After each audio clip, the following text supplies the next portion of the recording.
Annonceurs, entrepreneurs, promoteurs et chefs d'entreprise, choisissez dès à présent votre meilleur partenaire média, Ideal Production. Ideal Production est basé à Cotonou au Bénin. Ideal Production, le partenaire exclusif de Sika TV en Afrique.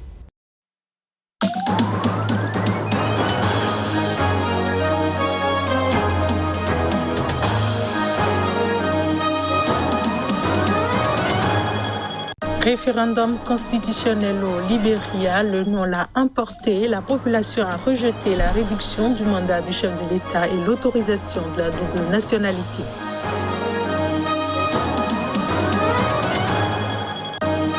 Charles Blé Goudé espère un geste des autorités ivoiriennes pour entrer dans son pays. L'ex-chef des jeunes patriotes ivoiriens, récemment acquitté pour participer à la construction de la Côte d'Ivoire.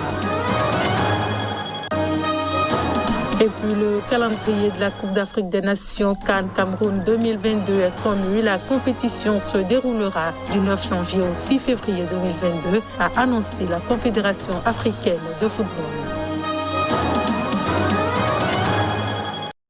Voilà pour le sommaire de ce journal. Bonsoir et bienvenue à tous.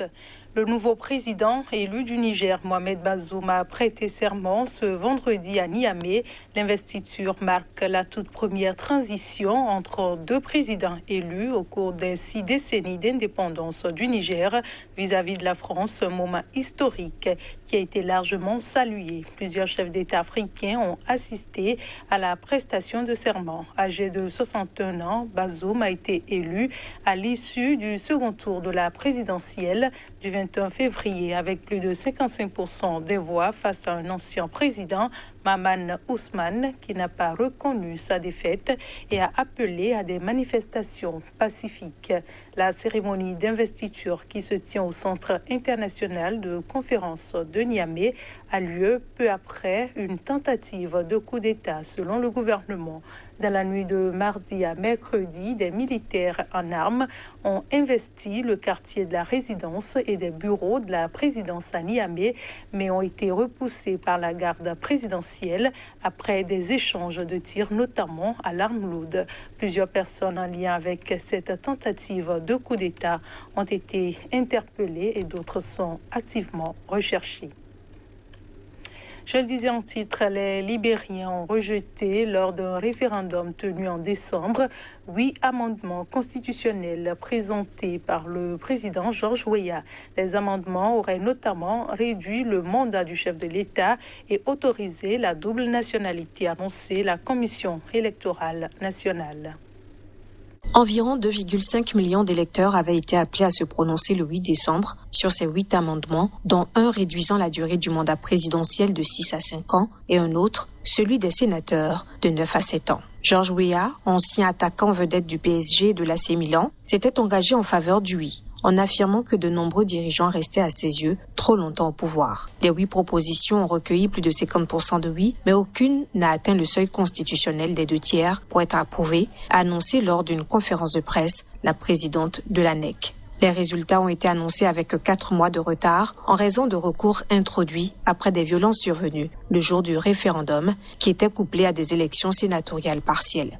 L'échec du référendum est un revers pour Georges Weah. Il avait soulevé un immense espoir en 2018 en accédant au pouvoir dans ce pays d'Afrique de l'Ouest, toujours marqué par la guerre civile de 1989-2003 et de l'épidémie d'Ebola de 2014 à 2016, mais son étoile a pâli depuis en raison de son incapacité à redresser l'économie. Lors de la campagne, ses adversaires lui avaient attribué la volonté d'arguer de la révision de la Constitution pour tenter de se représenter au-delà de ses 2 mandats légaux, comme l'ont fait récemment ses voisins guinéens, Alpha Condé et ivoiriens, Alassane Ouattara. Son entourage a démenti. Le référendum visait aussi à autoriser la double nationalité, une question qui divise la société de la plus ancienne République d'Afrique noire, fondée au XIXe siècle sous l'impulsion des États-Unis pour accueillir des esclaves noirs affranchis et à contribuer à la guerre civile. Les partisans de la proposition espéraient qu'en donnant accès à la propriété au Libéria aux futurs binationaux, elle encouragerait les investissements dans l'un des pays les plus pauvres du monde.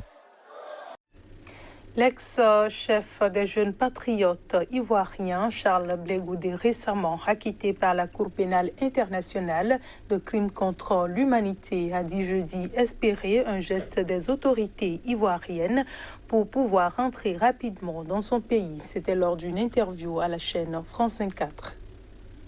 Charles Blé Goudé, 49 ans, comme son ancien mentor, l'ex-président ivoirien Laurent Gbagbo, a été définitivement acquitté par la CPI mercredi, mais il reste sous le coup d'une condamnation à 20 ans de prison par la justice ivoirienne pour complicité de meurtre dans le cadre de la crise post-électorale de 2010-2011 qui avait fait 3000 morts. S'exprimant depuis La Haye, Blé Goudé a dit espérer de la part du pouvoir ivoirien un geste, une amnistie ou une grâce pour décrisper l'atmosphère pour que le président Laurent Gbagbo et lui puissent rentrer en Côte d'Ivoire. La Côte d'Ivoire a besoin de tous ses fils. Je pense que j'ai assez payé, a-t-il ajouté, plaidant pour le rassemblement des Ivoiriens. Charles Blé Goudé rappelle avoir déposé ses documents à l'ambassade de la Côte d'Ivoire à La Haye il y a quelques semaines pour obtenir un passeport, ajoutant avoir confiance dans les autorités ivoiriennes pour le lui délivrer dans les jours ou les semaines à venir. Il avait fui la Côte d'Ivoire après la crise post-électorale de 2010-2011 qui s'était conclue par la victoire du président élu Alassane Ouattara et l'arrestation de Laurent Gbagbo. Arrêté en 2013 au Ghana puis transféré à la CPI en 2014 pour être jugé aux côtés de Laurent Gbagbo, les deux hommes ont été acquittés en janvier 2019 et la CPI a rejeté mercredi la demande d'appel de la procureure. Charles Blé Goudé était un des membres les plus controversés du clan Gbagbo, surnommé le général des rues pour sa capacité à mobiliser les partisans de l'ex-président ivoirien. Ses détracteurs et les ONG internationales le considèrent comme un de ceux qui ont le plus contribué aux violences pendant la crise post-électorale. Toujours en Côte d'Ivoire, le président de l'Assemblée nationale, Amadou Soumaoro, a salué jeudi le retour de l'opposition dans l'hémicycle. C'est à l'occasion de la rentrée solennelle des députés élus lors des législatives du 6 mars dernier. Les précisions. La présente législature s'ouvre au moment où notre pays renoue avec la stabilité, la paix retrouvée, le retour de l'opposition dans le jeu démocratique, a déclaré Soumaoro, y voyant des signes encourageants qui méritent d'être salués. Selon lui, le contexte actuel ne devrait accorder aucune place à la division, à la haine ou à l'intolérance. C'est par le dialogue constructif, la recherche du consensus et par-dessus tout, par notre adhésion aux valeurs de la démocratie, que nous saurons préserver la paix et la stabilité politique retrouvée, a plaidé Soumaoro. Réélu mardi à la tête de l'Assemblée nationale, Soumaoro est membre du parti au pouvoir, le Rassemblement des Oufouettistes pour la démocratie et la paix, le RHDP, proche du président Alassane Ouattara. Le RHDP a remporté la majorité absolue à l'Assemblée nationale avec 137 sièges sur 254 contre 91 au parti d'opposition lors des législatives de mars. Les dernières législatives se sont déroulées dans le calme et avec la participation de tous les grands partis d'opposition, contrairement à la présidentielle d'octobre. La rentrée parlementaire de ce jeudi s'est déroulée au lendemain de l'acquittement définitif de crimes contre l'humanité de l'ex-président Laurent Gbagbo par la Cour pénale internationale. Son parti, le Front populaire ivoirien, a participé aux législatives, une première alors qu'il boycottait toutes les élections depuis 10 ans. La ministre française des Armées, Florence Parly, accompagnée de ses homologues estoniens et tchèques, a tenu une conférence de presse après sa rencontre avec le président malien de la transition Ban Dao au siège de la présidence à Bamako. La visite intervient au lendemain de la publication d'un rapport des Nations Unies faisant état de la mort de 19 civils lors d'une frappe de la force française Barkhane, ce que Florence Parly refute avec vigueur, dénonçant des propos discordants et contradictoires. Un extrait de ces propos tenus à la conférence de presse. Alors aujourd'hui, notre message est simple. Les Européens se tiennent aux côtés des Maliens.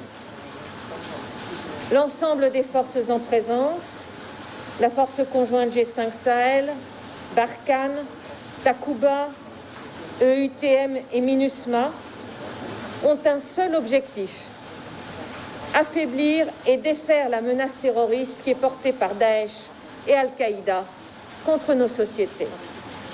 On nous oppose des propos qui sont discordants et contradictoires et qui montre d'ailleurs à quel point la fiabilité d'un témoignage individuel est toute relative, puisque certains témoins, vous le savez, ont d'abord affirmé avoir entendu un hélicoptère, d'autres ont affirmé avoir vu des avions à très basse altitude. Ce que je redis devant vous, c'est que nous avons utilisé des avions de chasse qui volent à très haute altitude et que donc il y a une complète distorsion entre la réalité des faits et ce qui est rapporté dans ce rapport. Je crois que nous avons tous la conviction que ce combat est un combat difficile, c'est un combat exigeant, c'est un combat qui exige beaucoup de courage et je ne peux pas admettre que l'honneur de nos soldats puisse être ainsi sali.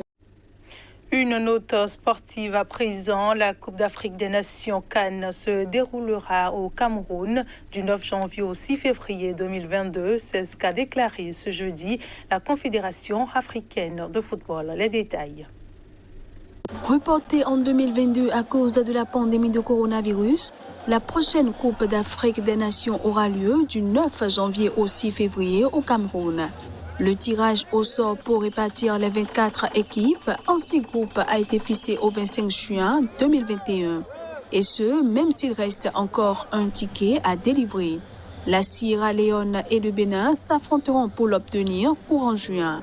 Leur match décisif prévu mardi dernier n'a pas pu avoir lieu en raison d'un désaccord sur des tests positifs au Covid-19 côté béninois. Les 23 équipes déjà qualifiées sont l'Algérie, le Burkina Faso, le Cameroun, le Cap-Vert, les Comores, l'Égypte, la Guinée équatoriale, l'Éthiopie, le Gabon, la Gambie, le Ghana, la Guinée-Bissau, la Côte d'Ivoire, le Malawi, le Mali, la Mauritanie, le Maroc, le Nigeria, le Sénégal, le Soudan, la Tunisie et le Zimbabwe. C'est la fin de ce journal. Merci de nous avoir reçus et bonne suite de programmes sur CIK TV.